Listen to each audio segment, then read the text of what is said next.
দাবিত করেছিলেন, যে বাংলাদেশকে স্বাধীনতার ঘোষণা দিয়ে স্বাধীন করেছিলেন, যে বাংলাদেশের দাবিত করেছিলেন, যে বাংলাদেশকে স্বাধীনতার ঘোষণা দিয়ে স্বাধীন করেছিলেন, যে বাংলাদেশের 1936 সনে বগুড়ার বাগবাড়িতে এমন একজন ব্যক্তির জন্ম হয়েছিল।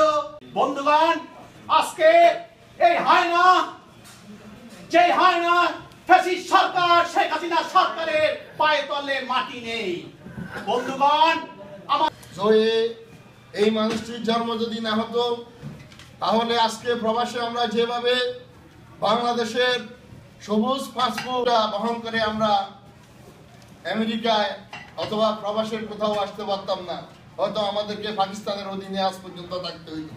জিয়াউর রহমান কিভাবে বেড়াক থেকে এসে চট্টগ্রামের বেতার কেন্দ্রের দুঃসময়ে রণাঙ্গনে যুদ্ধ করে বাংলাদেশের মানুষের জন্য পৃথিবীর মানচিত্রে